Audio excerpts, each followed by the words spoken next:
Très ravi de vous retrouver pour vous informer. Madame, Monsieur, bonsoir et bienvenue à cette session d'information sur Mondico Télévision dont voici les sommaires.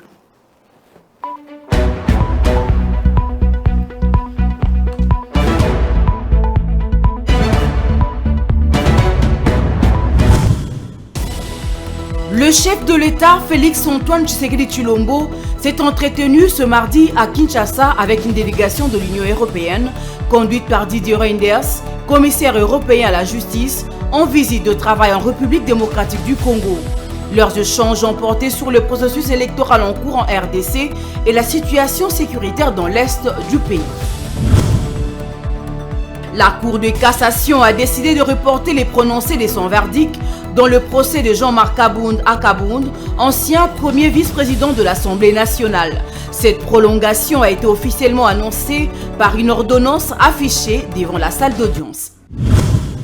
À travers une note adressée au ministère des Affaires étrangères de la République démocratique du Congo, l'ambassadeur de la République unie de Tanzanie à Kinshasa annonce la suppression de visas pour le ressortissant congolais. Cette nouvelle disposition fait suite à la modification de la loi tanzanienne de la réglementation sur l'immigration qui vient inclure la RDC parmi les pays pour lesquels les citoyens n'ont pas besoin de visa pour entrer en Tanzanie.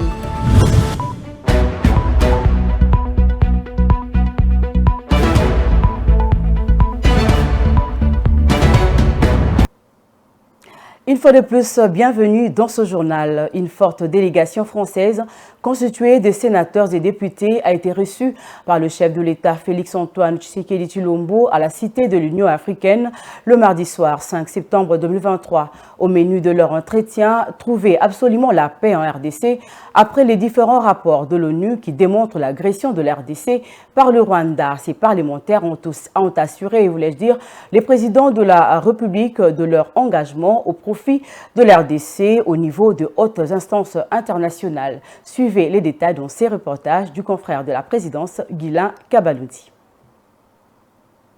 Porteur d'un message de paix, une délégation des parlementaires français, députés et sénateurs accompagnés du ministre congolais des hydrocarbures a conféré ce mardi soir avec le chef de l'État Félix-Antoine Tshisekedi Tshilombo à la Cité de l'Union africaine.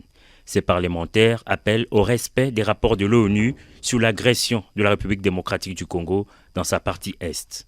Il y a clairement un rapport des experts de l'ONU qui explique comment aujourd'hui le Congo est agressé dans l'Est de son pays. Et nous sommes venus là pour dire au président que nous allons tout faire pour porter un message de paix et demander aux grandes institutions internationales de faire respecter le rapport de l'ONU pour que très très vite revienne la paix dans l'Est du Congo. D'après le porte-parole de ces députés et sénateurs français en mission RDC, le président Tshisekedi est très peiné par ce qui se passe dans l'Est du pays. Le chef de l'État, bien sûr, est très peiné, on l'a senti très peiné par ce qui se passe dans l'Est du pays. Il a longuement évoqué toutes les exactions, les crimes, les violences qui sont commises.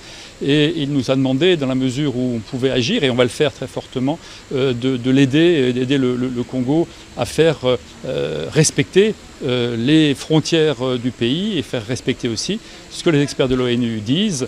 Donc, si tout le monde respecte les engagements que demandent les experts de l'ONU, la paix doit revenir. Voilà, c'est ça qu'il faut faire respecter maintenant, et sinon il faudra passer à des mesures plus fortes, parce que là, le rapport de l'ONU est très clair. Nous sommes venus dire que nous allons aider, dans la mesure des possibilités, le Congo pour qu'il retrouve dans l'est de sa partie est du pays, bien sûr, la paix. Ces élus français disent avoir abordé enfin avec le président de la République des questions de renforcement de liens entre Kinshasa et Paris.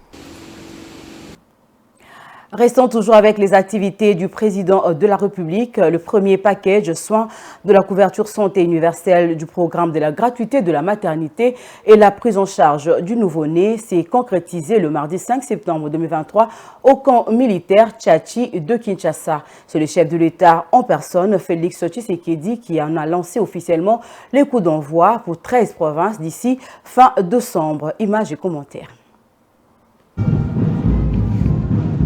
Chose promise, chose due, la gratuité de la maternité et des soins de nouveau-nés à Kinshasa est devenue une réalité. Ce programme s'inscrit dans le cadre du premier package de la mise en œuvre de la couverture santé universelle en République démocratique du Congo, l'un des axes prioritaires de l'action de Félix Tshisekedi pour son premier quinquennat. L'objectif fondamental est de garantir des soins et des services de santé de qualité et gratuits à toutes les femmes enceintes, à celles qui ont accouché et aux nouveau-nés pendant leur premier mois de vie, cela aux frais et sur financement propre du gouvernement assisté par d'autres partenaires tels que la Banque mondiale. La couverture santé universelle est une aspiration mondiale visant à garantir que tous les individus, quel que soit leur statut social ou financier, puissent accéder à des soins de santé de qualité.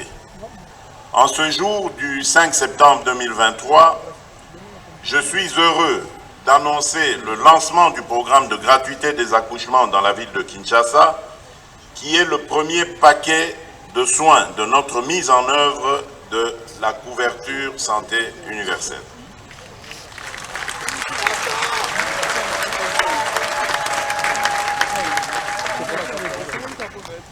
Cette gratuité, selon le coordonnateur du programme, le docteur Polydor Bungani, est un acte capital au bénéfice de la lutte contre la mortalité maternelle et infantile qui récoltait un taux particulièrement élevé dans la ville de Kinshasa. Ainsi, 320 établissements de santé ont été sélectionnés en ce qui concerne, entre autres, la gratuité des consultations prénatales, de l'échographie, des accouchements simples et compliqués par césarienne, des soins du nouveau-né, de la vaccination, des consultations postnatal, de la planification familiale et de l'accès aux médicaments. Nous sommes là à l'hôpital Kanchachi. Ici, c'est la salle d'accouchement.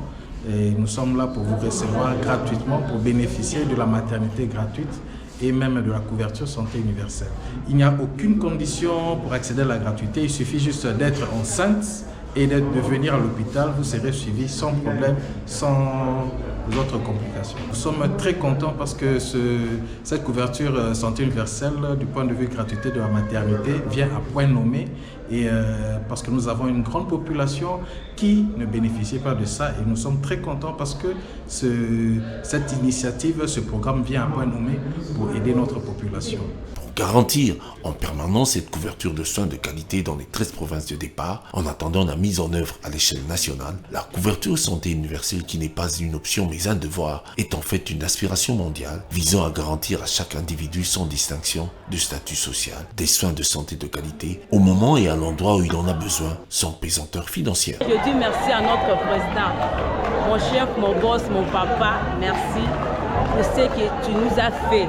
C'est déjà cadeau gratuit si je pouvais dire ça. Donc merci à vous. Il faudra attendre, après l'échelle nationale, la couverture santé pour tous les Congolais et Congolaises sans distinction aucune. Rendons-nous à présent au Nord Kivu, où la délégation gouvernementale dépêchée à Goma après la répression sanglante de la manifestation anti-MONUSCO du 30 août dernier a échangé avec les familles de victimes et la société civile locale. Les représentants de victimes se sont dit satisfaits de premières mesures annoncées par le vice-premier ministre et ministre de l'Intérieur, Peter Kazadi, qui fait partie de la délégation gouvernementale. Selon les bilans officiels, la répression par l'armée de la marche initiée par le gourou de la secte mystico-religieuse Wazalendo contre les forces de la MONUSCO et des l'EAC a fait 43 morts à Goma, chef-lieu de la province du Nord Kivu le 30 août dernier. Le chef de l'État, Félix Tshisekedi, a aussitôt dépêché sur place une délégation gouvernementale composée notamment des vice-premiers ministres et ministres de l'Intérieur et de la Défense, ainsi que du ministre des Droits humains. Peter Kazadi, qui a reçu la délégation des familles victimes, a tenu à rassurer ces dernières sur la prise en charge totale des obsèques et des blessés par le gouvernement. Il a par la même occasion annoncé l'arrestation de 2 officiers et 4 militaires des rangs FARDC, la suspension des officiers de la police au niveau provincial et les rappels du gouverneur militaire à Kinshasa pour consultation. Toutes ces mesures ont été très bien accueillies par le collectif des familles des victimes de ce massacre. Ils nous ont en même temps dit que ils sont venus pour faire la justice ici et que tous ceux qui sont auteurs, tous ceux qui sont impliqués dans ce qui s'est passé le mercredi passé vont devoir répondre devant la justice. C'est ce que nous avons pu retenir par rapport à ça. Mais également, les autorités nous ont quand même dit que le gouvernement de la République était disposé à pouvoir accompagner les familles victimes d'une manière ou d'une autre par rapport à ce qui concerne l'assistance. Pour le président de la coordination des organisations membres de la société civile au Nord Kivu, en plus du vœu de voir les personnes impliquées dans ces bavures répondre de leurs actes devant les instances habilitées, la venue de la délégation constitue une des réponses aux attentes de la population. Il en appelle également au rétablissement de la confiance entre la population et l'armée pour ne pas jouer le jeu de l'ennemi. Actuellement, il y a un climat de méfiance entre la population et son armée que la population est en train de considérer comme un ennemi pendant cette période où nous sommes en guerre. Et là, c'est un piège que nous ne devons pas tomber dedans, nous comme population. Parce que si nous disons que la justice fasse son travail, et nous comme population, nous devons aider notre population à aimer notre armée parce que nous n'en avons qu'une.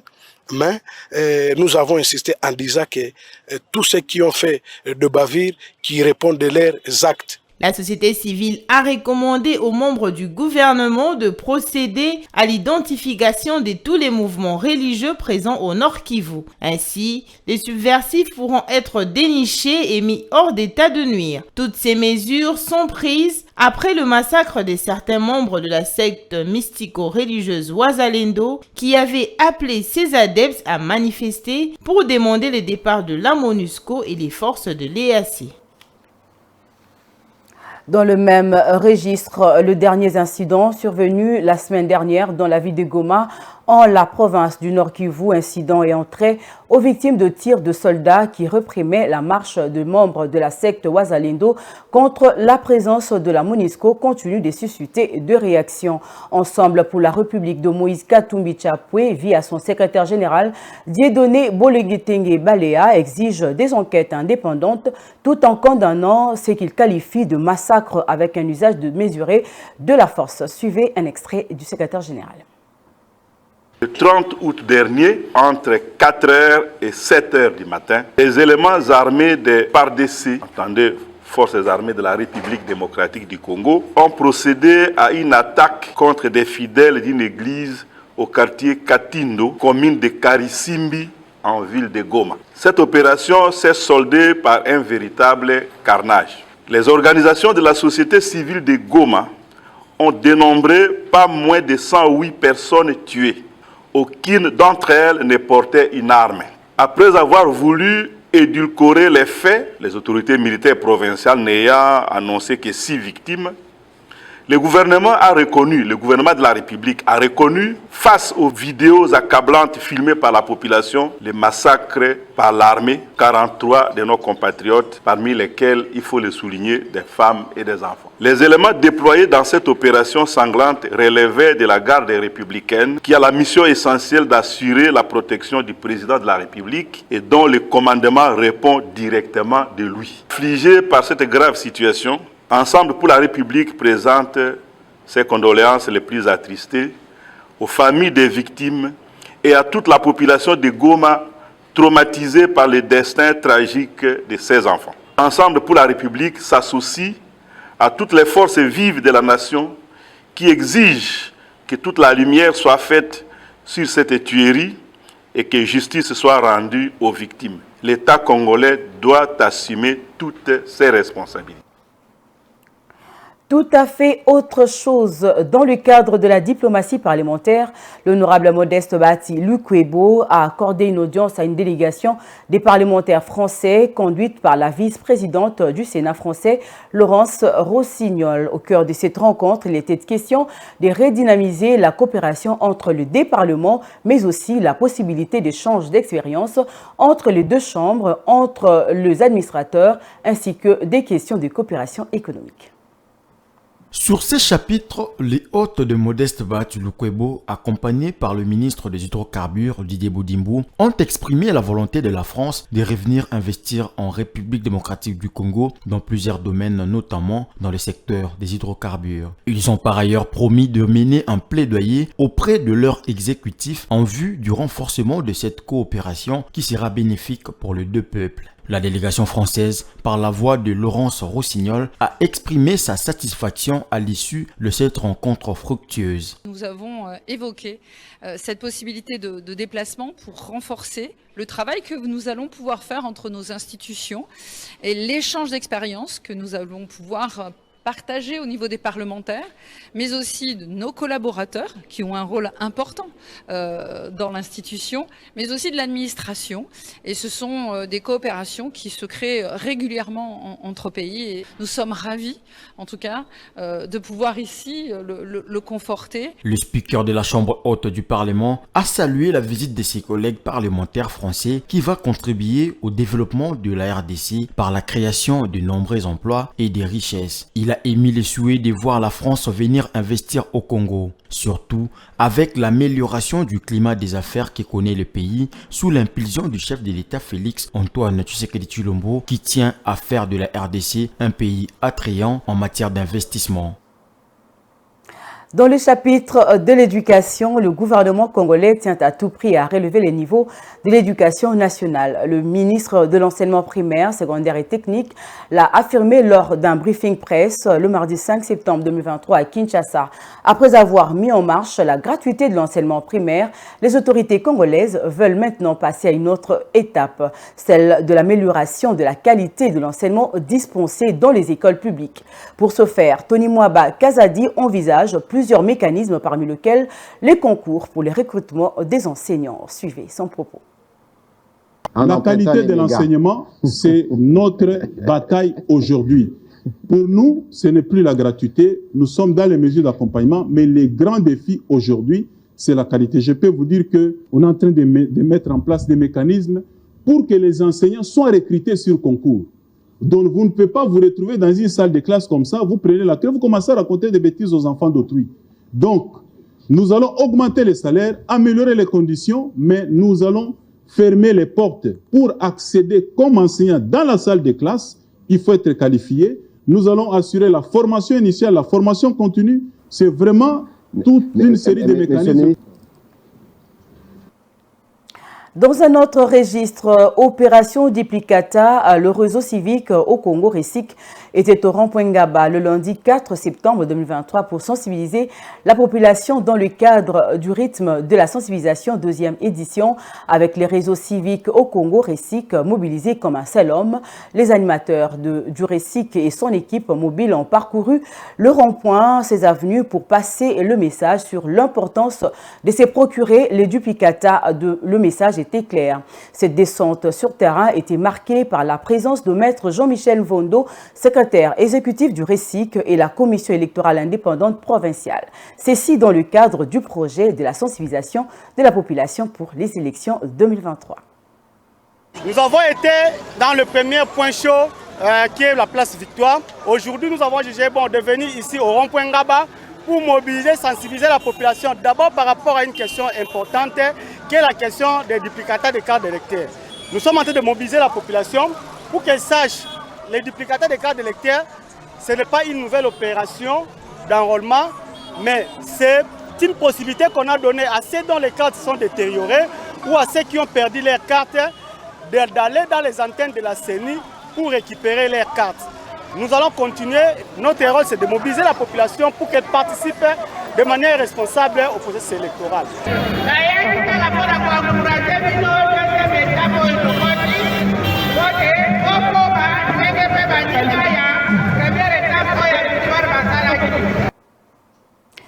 En justice, le verdict tant attendu de la Cour de cassation dans le cas de l'ancien premier vice-président de l'Assemblée nationale, Jean-Marc Kabound Akabound, ne sera pas prononcé avant le 13 septembre prochain, alors qu'il a déjà passé plus d'une année derrière le barreau de la prison centrale de Makala. Cette décision ajoute une nouvelle attente à un dossier déjà fortement médiatisé. Suivez les détails avec Grace Mayo. La nouvelle du report est venue directement de M. Yassin Selemani, avocat de M. Kabound. Selon ses déclarations, une ordonnance de prorogation du délai de prononcer a été affichée. La Cour a ajouté 7 jours à la date initialement prévue. Le dossier Kabound a déjà suscité de nombreux débats. Le ministère public a requis une peine de 3 ans de prison ferme contre lui. Cependant, sa défense ne cesse de marteler que les preuves nécessaires à sa condamnation font défaut. Ils anticipent donc avec espoir l'acquittement de leurs clients. Monsieur Kabound, pour rappel, est confronté à une lourde série d'accusations, 12 pour être exact. Parmi elles, l'outrage envers les institutions du pays, notamment le Parlement, le gouvernement et une offense au chef de l'État. Ces charges émanent d'une déclaration faite lors d'une conférence de presse en juillet 2022. Son parti, l'Alliance pour le changement, monte au créneau en qualifiant Kabound d'otage du pouvoir en place, soulignant une décision précédente qui aurait dû le placer en résidence surveillée, mais le parquet avait omis de respecter. L'affaire Kabound, au-delà de faits, soulève de nombreuses questions sur la justice et la politique en RDC, et les militants de l'Alliance pour le changement auront les yeux rivés sur Kinshasa le 13 septembre.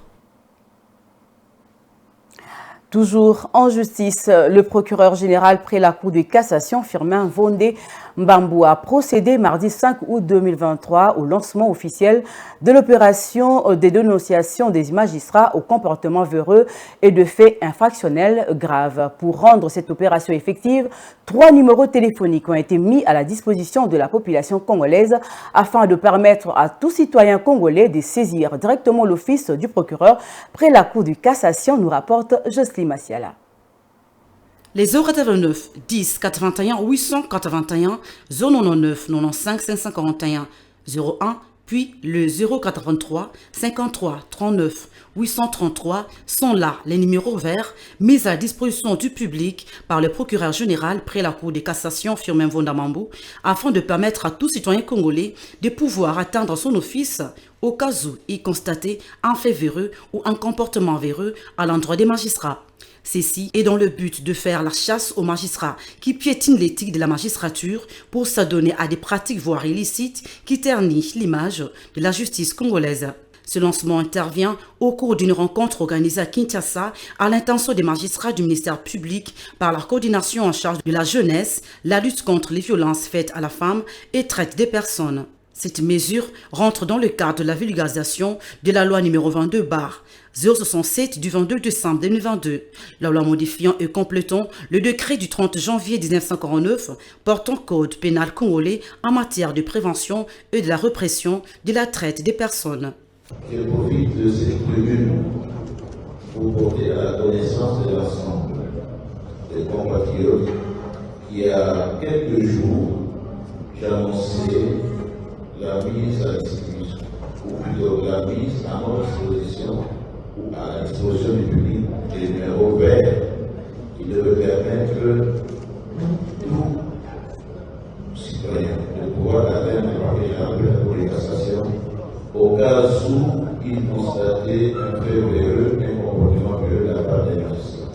Les 3 numéros seront opérationnels 24 heures sur 24 heures et permettront de porter les faits à la connaissance de l'office du procureur général près la Cour de cassation.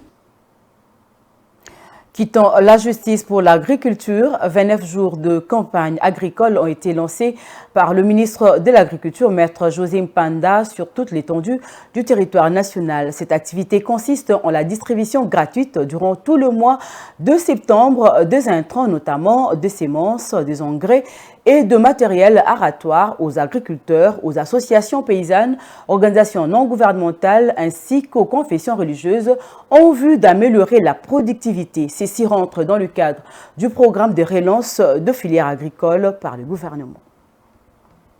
Le ministre de l'Agriculture, Maître José Mpanda Kabangu, a lancé à Kinshasa la campagne agricole 2023-2024 sur l'ensemble de la République démocratique du Congo. Il s'agit de la saison A de l'hémisphère sud et de la saison B pour l'hémisphère nord. Cette campagne consistera à distribuer des intrants agricoles dont les semences, les engrais et de matériel aratoire, et ce, dans toutes les provinces jusqu'au 30 septembre prochain. Une caravane agricole va débuter cette semaine dans la première phase par le Congo central, puis viendra le tour du Kwilu, le Kasaï central, et la première phase de la caravane prendra fin le 17 septembre prochain. Ça sera des occasions de parler aux agriculteurs du programme du gouvernement sur le relancement de filières agricoles en vue de l'amélioration de la productivité des exploitations agricoles. Cette activité concerne les représentants de producteurs œuvrant réellement sur terrain,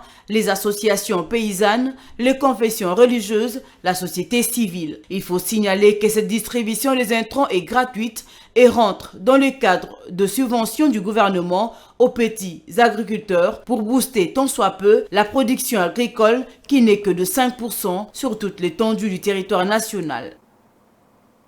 Changeons de cap à présent. Le directeur général de l'autorité de régulation de la sous-traitance dans les secteurs privés, ARSP, Miguel Katambe Kachal, a échangé avec le collectif des entrepreneurs de quelques provinces de la République démocratique du Congo. Ces derniers sont venus témoigner de leur reconnaissance par rapport au travail du DG de la ARSP, voulais-je dire, qui fait sentir son impact. Regardez.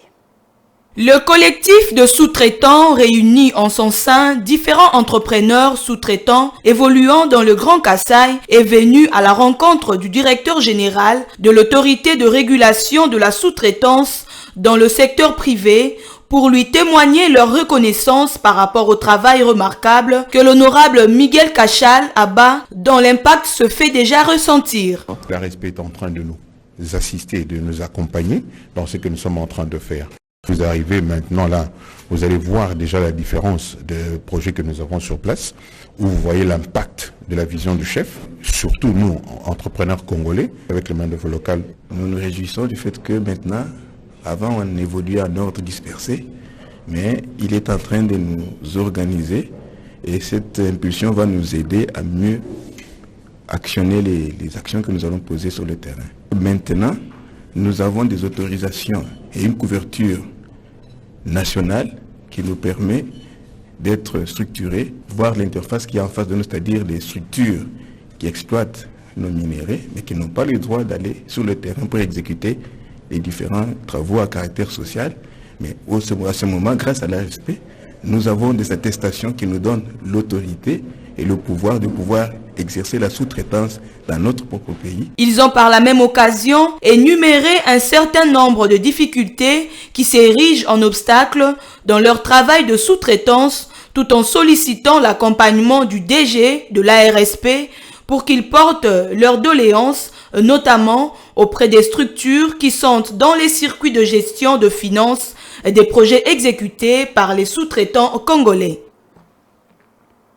Et pour finir, bonne nouvelle pour les explorateurs, la République unie de la Tanzanie a modifié sa loi sur la réglementation de l'immigration pour inclure la République démocratique du Congo parmi les pays pour lesquels ces citoyens n'ont pas besoin de visa pour entrer dans leur territoire. La décision est annoncée alors que, depuis le 1er septembre dernier, le Kenya a également pris le même engagement face à la RDC. Suivez.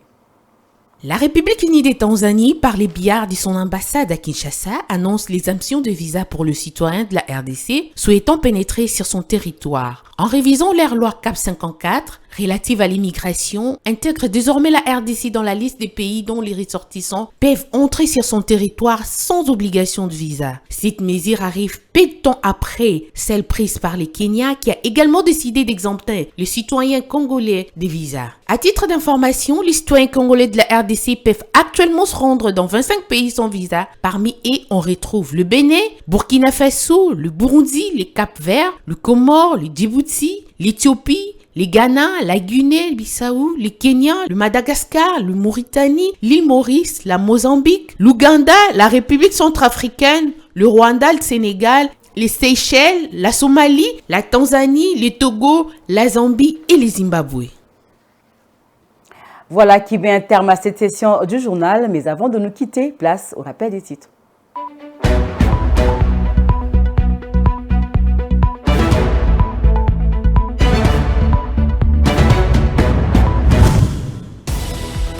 Le chef de l'État, Félix Antoine Tshisekedi Tshilombo, s'est entretenu ce mardi à Kinshasa avec une délégation de l'Union européenne, conduite par Didier Reynders, commissaire européen à la justice, en visite de travail en République démocratique du Congo. Leurs échanges ont porté sur le processus électoral en cours en RDC et la situation sécuritaire dans l'est du pays. La Cour de cassation a décidé de reporter les prononcés de son verdict dans le procès de Jean-Marc Kabound à Kabound, ancien premier vice-président de l'Assemblée nationale. Cette prolongation a été officiellement annoncée par une ordonnance affichée devant la salle d'audience. À travers une note adressée au ministère des Affaires étrangères de la République démocratique du Congo, l'ambassadeur de la République unie de Tanzanie à Kinshasa annonce la suppression de visas pour le ressortissant congolais. Cette nouvelle disposition fait suite à la modification de la loi tanzanienne de la réglementation sur l'immigration qui vient inclure la RDC parmi les pays pour lesquels les citoyens n'ont pas besoin de visa pour entrer en Tanzanie.